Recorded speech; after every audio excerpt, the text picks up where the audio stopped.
You know, when you think about it, Tumblr's a lot like Jesus. It rose again.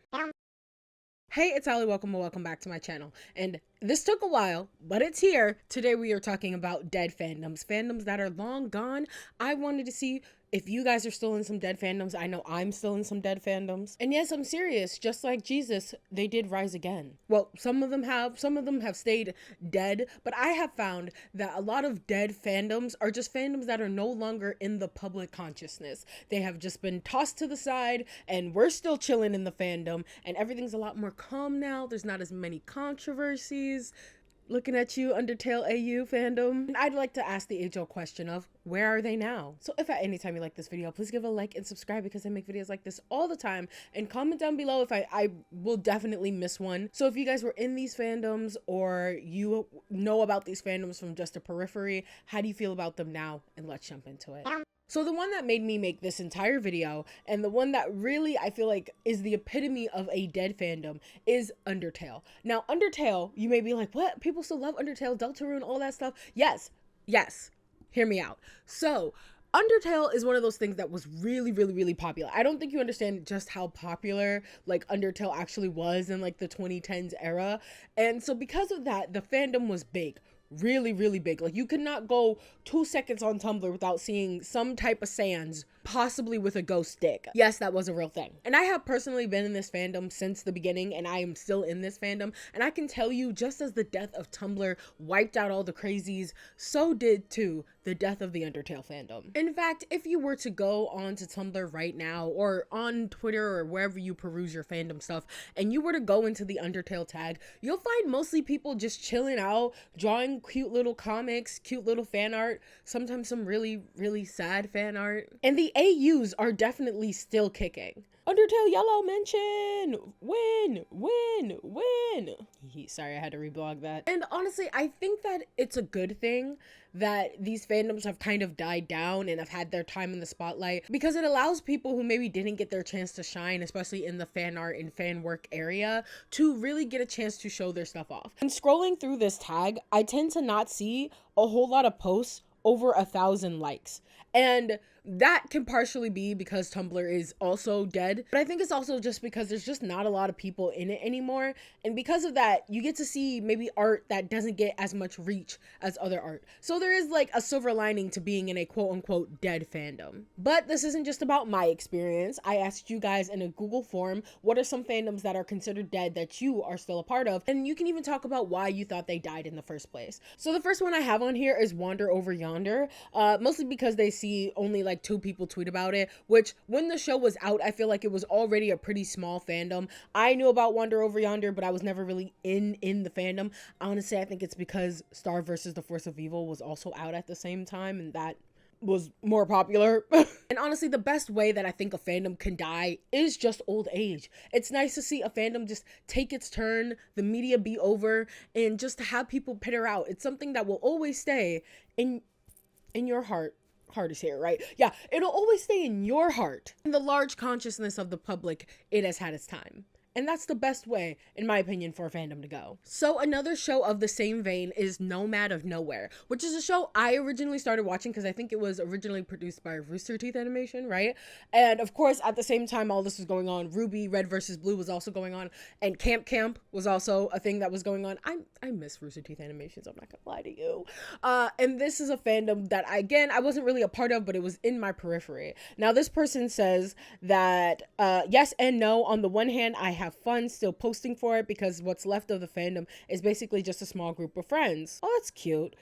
But on the other hand, I miss seeing new fan content from new artists, which is the catch-22, of course, of having a dead fandom. It is so small now that you pretty much everybody knows everybody, and I feel that way kind of like in the Lego Monkey Kid fandom, but Lego Monkey Kid is still going, and it's still growing as a fandom as new people get into it. But for the most part, I know a lot of artists. Did you know there's an artist that worked on some of the stuff, like backgrounds and stuff, in Lego Monkey Kid, and also on the Cult of the Lamb trailer that follows me?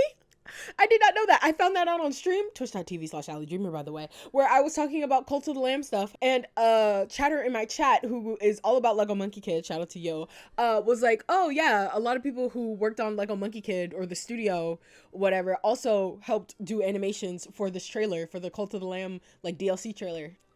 And I looked as I was looking them up and I was like seeing if I followed most of them. One of them followed me back. And now I have to live with the fact that they probably saw my video. Like the whole point of a YouTube channel is to be perceived, but then when I'm actually being perceived, I'm like, please don't look at me. please don't look at me. I can definitely feel the kind of like bittersweetness of like having a fandom that is so small and so close knit, but at the same time not really getting anything new out of it because of it. But you can always chill, I do this every day with One Piece, daily One Piece mention. I just shield to my friends and I say, hey, you should totally watch the show. You should totally watch the show, and I do it to the point of being annoying, and then eventually they will, if they love you. Okay, this person mentioned something called Dominion.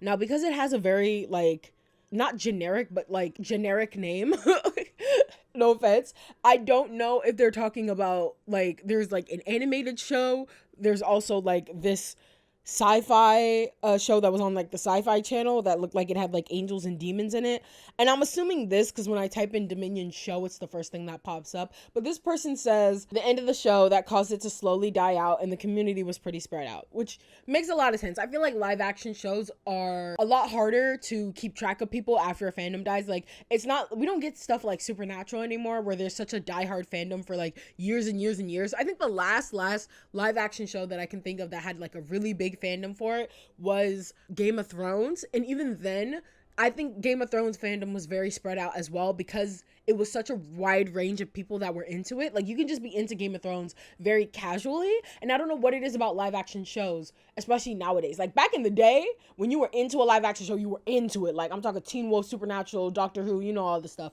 But like nowadays, it's like with live action shows, there's a fandom for it, but the fandom isn't as like deep as like other things once were. Another one that I wanted to mention from my own repertoire has got to be Steven Universe. Now, as we know, Steven Universe has gotten in a bit of controversy now and again. What are we doing? Miss Ma'am, thank you. And we know how crazy that fandom used to be, especially towards children.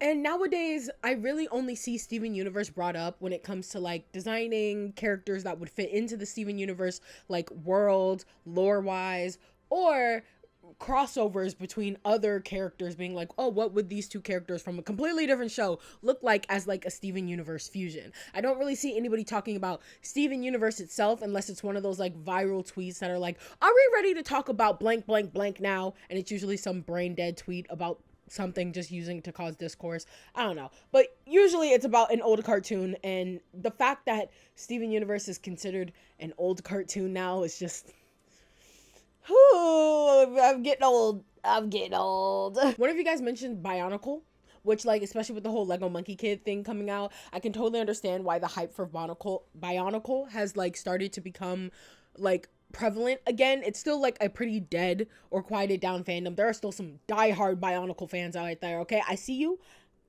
okay? You're doing great, honey. You're doing great. Also, apparently there's supposed to be like some type of reboot, spin-off, fan work, something in the works. So that also has led credence to people getting a little bit more into Bionicle and a little resurgence into the fandom, but it's still like a pretty quiet, like tight-knit group. And I think that's really cool. I think that's sweet. This person said Gravity Falls. Obviously Gravity Falls is not as popular as it once was when it came out. I know we all were given a little jolt of a shock when Alex Hirsch came onto Twitter and was like, hey, there's a Bill Cipher book coming out. What? I think we all thought that there was going to be some type of, not reboot, but like sequel show where Dipper is all grown up. I don't know why. When the fandom was like really, really popular right when it ended, we were all like huffing that copium because we were like, there's going to be another show. There's going to be another show. There's going to be a sequel. Of course there's going to be a sequel. Why would there not be a sequel? Having Dipper all grown up, Mabel all grown up, like that would be so cool. Like there's so much potential there, blah, blah, blah. And then it like never came.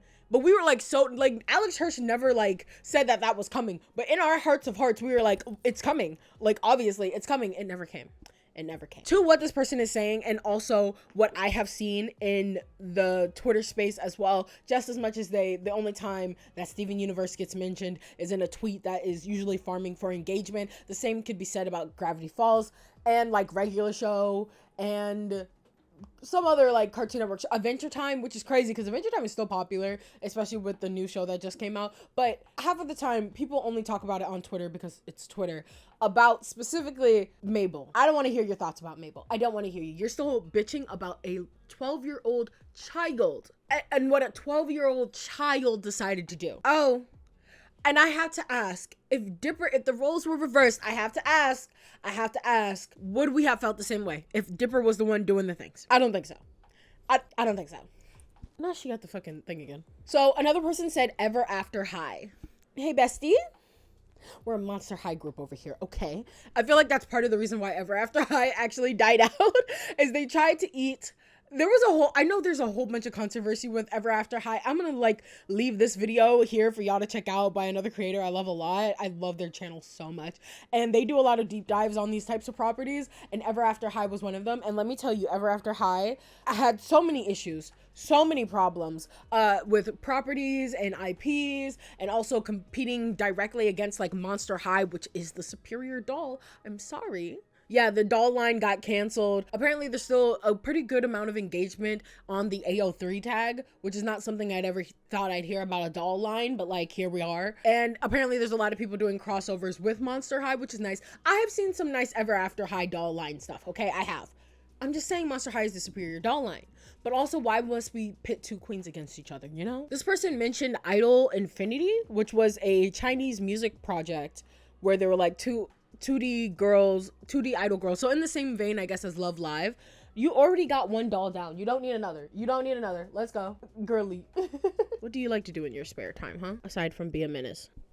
Chances are Love Live and any other idol show has been also very popular as well. And honestly, that seems to be a trend now that we see. Other fandoms will die out when a bigger competition comes into play. So chances are that's what happened here as well, unfortunately. They did say it wasn't popular enough that Rule 34 got their hands on it, which is always a plus, you know? So one last one we will talk about today is Beyblades. And with this, I also want to squash Bakugan into here as well. I think after the craze, we could probably do a whole deep dive on this, but the craze of like card games like Pokemon and Yu-Gi-Oh and stuff like that having really big booming fandoms and booming communities, obviously people want to cash in on that, the latest toy crazes and stuff like that, and hence we got Beyblade and Bakugan. Now Bakugan just died out because it died out. Like, I honestly, Bakugan, I want to rewatch that show. I need to rewatch that show. To me, Beyblades had a little bit more staying power.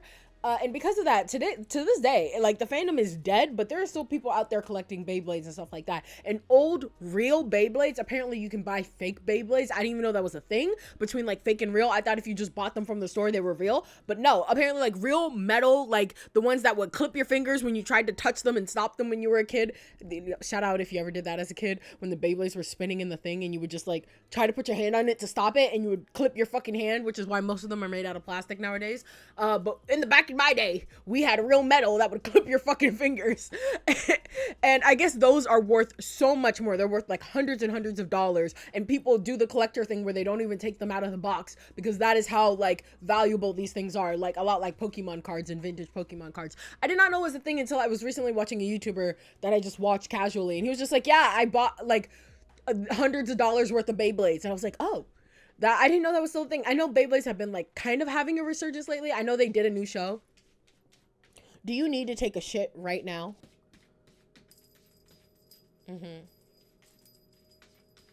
No, go ahead, speak. Oh, now she has nothing to say. Every time I put the microphone on her, she stops. She's a little shy. Okay, she's done using the bathroom. Thank you. But yeah, this person just thinks that Beyblades has kind of run its course. And I think for the mainstream, it has kind of run its course. But obviously, it is still very much like a collector's thing, a collector's items. There's probably tons of collector's toys and stuff out there. I'm sure like Bakugans, like OG Bakugan toys are probably like super fucking expensive. Because they were a cool gimmick, because the fact that they would just pop up on their own as soon as they reached the like metal part of the card was really interesting. I have a feeling they were too expensive to keep up with. And same with Beyblades. Like Pokemon and Yu-Gi-Oh are cheap because it's just cards printed on cardstock. Most of the like money comes from like paying artists to like do the stuff. I hope they're paying artists to like do the like illustrations on the cards, but like the actual physical cards itself, it's literally largely just paper, maybe a thicker card stock. Whereas like Bakugan and Beyblades, these are metal parts and toys that have such specific parts that it can be really hard to like mass produce that and not lose money, because you would have to make the molds for those specific parts, and that specific part only works for that specific Beyblade, and all this other things that I feel like wouldn't be really what's the word, financially valuable in the long run for to make them. But now they cost a lot to get a real Beyblade, one that will chop your fingers off. It costs a lot. Anyway, so thank you for watching all the way to the end. If you did, you are a real one. I know I missed some. I just didn't have time to get them all. So if I missed one that you mentioned or you didn't mention, whatever, put it down in the comments below. I respond to all of my comments, so we can talk about those there as well.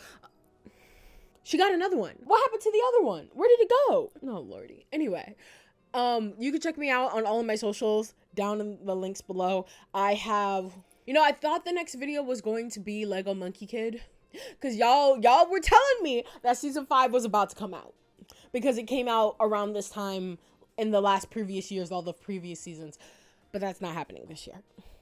So I thought it was going to be Lego Monkey Kid. It's not going to be Lego Monkey Kid. I don't know what it's going to be. I still have yet to watch Castlevania Nocturne, so it might be that. I don't know. Y'all let me know down in the comments below if you have anything in particular you would like me to talk about. And my cats are devious today. Devious. Anyway, thank you so much for watching. I will see you in the next episode.